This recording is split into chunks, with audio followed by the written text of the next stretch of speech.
Por que não usar o esporte como mola mestra para a economia? Para falar sobre isso, aqui o Dudu, Eduardo Monteiro de Paula, mas mais conhecido como Dudu. Tudo bem, Dudu? Jorge, é um prazer estar contigo, Jorge. Esporte não poderia ser um elemento fundamental para a economia em Manaus, no Amazonas e no Brasil? Não só poderia, como é. É que nós no Amazonas não temos essa visão econômica do esporte. Eu vou dar alguns exemplos para você entender qual é a força disso. Há uns 4 ou 5 anos atrás, o Flamengo foi fazer um jogo de futebol decisivo do Campeonato Brasileiro, na qual precisava vencer o Grêmio, e o Grêmio já estava até desclassificado, e todo mundo achava que o Grêmio ia entrar com o time B, como entrou realmente, mas o Flamengo precisava vencer para ficar na primeira divisão. E aí, o que é que o Flamengo fez?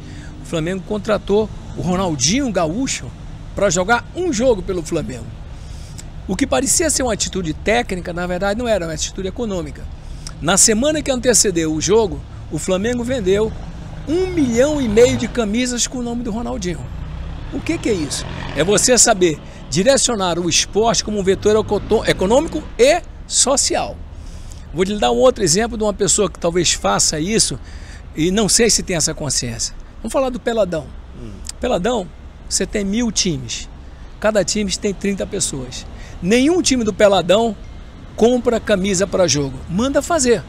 Então o que é que eu tenho no Peladão? 1000 times. 30 mil camisas sendo confeccionadas, 30 mil shorts, 30 mil meiões. E que cada time compra um pacote de gelo, são 1000 pacotes de gelo naquele dia. Se comprar 2 são 2000, se comprar 4 são 4000. O que eu quero dizer é o seguinte: quando você enxergar que o teu coração, que gosta do teu clube, vai fazer você comprar a camisa do teu clube, comprar o ingresso do jogo, para você torcer pelo teu coração, você está fazendo, na verdade, um movimento socioeconômico. Mais ainda, vamos dizer, voltando ao Peladão, que cada time contrate uma lavadeira, eu estou falando de 1000 pessoas lavando roupa. Mas para tudo isso, Dudu, falando do Peladão, lá do futebol, do Flamengo, é necessário um planejamento, organização, porque não adianta ter todas as equipes, mas não há um planejamento, não há campo para todo mundo, não há uma organização, porque aí até o torcedor deixa de participar. Lógico, então aí que você está dizendo. O que falta, especialmente no Amazonas, no Brasil, alguns já têm essa noção, é uma organização para que os 2 resultados, aliás, os 3 resultados venham certo. O resultado do jogo como o resultado da partida ou da competição, do vôlei, natação, o que é que seja. O resultado social, que é motivar as pessoas para se envolverem no processo como forma de educação. E o terceiro, a parte econômica que vem junto com tudo isso. Isso nós precisamos ter administradores com a consciência e com a capacidade de gerir isto de forma que possa ser benéfico nos 3 segmentos que o esporte lhe ensina. E por que o esporte é uma modalidade socioeconômica importante? Vamos ver, vou contar mais uma historinha para você. Você tem um filho que não quer saber nada de estudo, só quer jogar bola. Se você tiver um grupo organizado para ensinar esse garoto a jogar bola, o que ele vai aprender lá? Que ele tem que treinar para ser titular, que ele tem que ouvir o técnico que é melhor do que ele. Ele tem que saber que um jogo de esporte não se pratica sozinho, precisa de outras pessoas em volta. Coletivo. Então, o teu sistema educacional começa a te favorecer na escola em que ele está lá, porque ele aprende que o técnico dele, que sabe mais do que ele, é importante ouvir o técnico. Ele vai ouvir quem? O professor. Ele sabe que ele tem que estudar para ter resultado, assim como ele tem que treinar para ser titular do time dele. Então, são coisas que vêm dentro. E esse amor que você cria pode se transformar num amor econômico, que aí você quer o quê? Comprar uma chuteira melhor, um short sim para futebol, a camisa do clube que você joga. Você não compra a camisa do clube que você joga porque você vai jogar. Você compra a camisa porque, além de você jogar, você vai usá-la por todos os lugares, que vai dar aquele orgulho, a satisfação de fazer parte daquilo. Mas isso só acontece se houver uma estrutura organizacional. Então, você falou do futebol. Podemos então elencar isso, todas essas ações, esse tripé, né? Torcida, organização, administração e mais o time, também para o vôlei, para o basquete, para a natação. Todos os esportes. Vou dar mais um exemplo prático.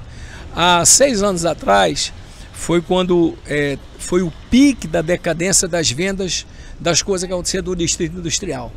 Mas um segmento não caiu, não subiu, mas não caiu. Ciclismo. Por quê? Porque Manaus tem hoje 200 grupos de ciclismo sem estrutura nenhuma, apenas pela paixão de andar de bicicleta ou de passear pela cidade. Vamos lá, 200 grupos, cada grupo com 10, 15 pessoas, então nós temos aí 2.000 pessoas, mais a parte de manutenção, toda a estrutura, um número significativo. Perfeito. Manaus tem, pulando por um outro, e isso tem número, se você for lá no anuário do Movimento da Zona Franca, vai ver que o único que não caiu foi o segmento de 2 rodas, né, e bicicleta, porque a bicicleta, a maioria das pessoas usam como lazer, mas na verdade a bicicleta é muito usada como meio de transporte, como locomoção, por ser mais barata, trazer um benefício menor, não polui o ar. E se o Estado tiver a capacidade de criar as ciclovias para que as pessoas possam trabalhar, diminui o número de carros na rua, aumenta um segmento importante, porque além de você se locomover, você faz um exercício físico que é bom para a sua saúde. É menos gente no hospital, é menos gente com traumas variados em cima disso. E eu vou falar agora também da corrida. Manaus tem uma média de 3 corridas por final de semana. Corrida é o quê? Você mora no teu bairro, tu é um corredor, quando tu vai no final de semana jogar bola com os meninos, tu melhorou muito a condição técnica. O que tá vendo? Tô correndo. Ah, mas eu não sei correr. Vem comigo. Aí o cara vai de sandália, com calção grandão, velho, rasgado, camiseta. Quando ele percebe que aquilo traz um benefício para ele, aí ele já compra um tênis melhor, um short melhor. Então as corridas no Amazonas, além de um fato social, é um fato econômico importantíssimo. E isso não tem ninguém olhando profissionalmente essa situação, Jorge. Tudo está correndo espontaneamente. No dia em que as empresas que vendem tênis, as empresas que vendem roupa de corrida começarem a investir economicamente, o retorno vai ser gigantesco. Por que então, Dudu? Por que os gestores públicos, isso eu falo, prefeitura, governo do estado, governo federal e mais as instituições privadas, por que eles não sentam, não se organizam e aproveitam essa oportunidade que o esporte dá para gerenciar e gerar renda, gerar trabalho, gerar novas oportunidades para a população? Jorge, é um problema, é uma epidemia que nós temos no Brasil de as nossas autoridades acharem que o esporte é bola, troféu e equipamento. A autoridade tem que perceber que as grandes empresas, as grandes conglomerados sociais, como países, Estados Unidos, a Alemanha, veem o esporte como um vetor de educação e social. Qual é a empresa que mais vende material esportivo? A Adidas. Para a par com quem? Com a Nike. Oriunda de países onde fazem do esporte um vetor de educação socioeconômica. Tanto é que um professor de educação física vive melhor no exterior do que aqui. Mas vive por quê? Porque o Estado entende que esse é um vetor sócio de educação. Quanto mais gente correndo, menos gente na marginalidade, menos gente no hospital. Isso fora o fator social econômico que você tem. Uma corrida de rua em Manaus, quando bem organizado, ela vai custar 180 mil reais, desculpa, 85 mil reais uma corrida bem organizada. Na qual você vai tirar o que dessa corrida? Cada atleta paga 50 reais ou que paga 80 reais, vai empatar o gasto. Mas se a empresa tiver a inteligência e a capacidade de observar isso como um fator socioeconômico, você acaba investindo e a corrida começa a ter lucratividade sem deixar de dar benefício à sociedade. Você lembrou da corrida, veio à memória as grandes maratonas de Nova York, de Chicago, de Boston, das grandes cidades americanas e também na Europa, que atraem corredores de outros países e também serve como um vetor turístico para a região. Jorge, vamos dar um exemplo hoje no Rio de Janeiro, aliás, São Paulo. Em São Paulo, no final do ano, você tem uma corrida muito famosa. Essa corrida reúne 25 mil pessoas. 15% são pessoas que vêm de outros estados para se hospedarem, se alimentarem. Só para correr. Só para correr. O cara vai correr por uma medalhinha. Porque ele sabe que não vai conseguir a primeira colocação, mas ele quer só participar. Tá lá. Então eu estou falando de uma população, fora o povo da própria cidade, que corre por correr. Você tem 10% das pessoas que vão para ganhar prêmio, que vão para chegar entre os primeiros, mas os outros 90% ou 85% vão para participar pelo prazer e ação. Eu vou ganhar da corrida de mim. Eu em Manaus faço uma corrida de 42 quilômetros, eu vou fazer em 4 horas, não importa. Lá em São Paulo eu vou correr, no Rio de Janeiro eu vou correr em 3 horas e 50. Eu vou bater meu recorde, eu não quero ser o primeiro lugar. Mentira, posso até querer, mas sei que eu não tenho capacidade para isso. Mas é o que eu estou gerando. Passagem aérea, hospedagem, alimentação, a compra do kit. Tudo isso significa a organização do esporte, que traz você vários fatores. O ensinamento, o aprendizado, o respeito e o fator econômico. Vê se a Fórmula 1 não está sendo brigada agora dentro de São Paulo e Rio. Eles não estão brigando pela corridinha, não. Pelos milhões que ficam no cofre do Estado, por pessoas que vêm participar, que vêm assistir, para se hospedar e ter lá. Então, o fator econômico, hoje, ele tem que ser visto pelo Estado, mais do que bola, troféu e equipamento. Ele tem que ver um trabalho organizado e estruturado pelo próprio Estado para proporcionar a oportunidade das práticas esportivas serem transformadas em, além do social e educativo, econômico. Basta ter inteligência para ver isso. As outras práticas esportivas também são importantes porque vão atrair público que não gosta do futebol, mas gosta de outra atividade econômica e que pode fazer com que determinadas estruturas que estão obsoletas ou que não estão funcionando possam voltar a funcionar e servir também como ponto de encontro. Eu vou te dar um outro exemplo, Jorge, que ninguém observa em Manaus. Vamos dizer, por que o jiu-jitsu no Amazonas é tão forte? A razão é simples, questão econômica. Vamos lá, você está no bairro, o teu filho não está fazendo nada, tem um professor que dá aula de graça, tu coloca teu filho lá para ocupar o tempo dele e para ele aprender alguma coisa direitinho. De repente, tu vê que teu filho tem potencial para melhorar. Então o que vai acontecer? Do jiu-jitsu, eu passo meu filho para treinar Muay Thai, boxe, porque eu estou visando o quê? O MMA lá na frente. Teu filho vai lutar a primeira vez, vai ganhar um prêmio de R$100, mas ele foi bem, ele vai para outra que ele já vai ganhar R$300. E se ele for bem, ele vai subir até ele chegar no UFC, na qual ele vai ganhar $100 mil, $200 mil. Então, o esporte jiu-jitsu, em função do fator econômico, é o esporte mais praticado no estado. Que você coloca o teu filho primeiro para ele aprender alguma coisa e quando você percebe que ele tem potencial para isso, eu vou investir nele para que ele, paralelo com a educação, ele possa se transformar num grande lutador e lhe salvar economicamente da situação que você vive. Então, o jiu-jitsu, por indução, já é o esporte mais praticado do Amazonas. Não é só que as pessoas gostam, é que vem nele a possibilidade do crescimento socioeconômico.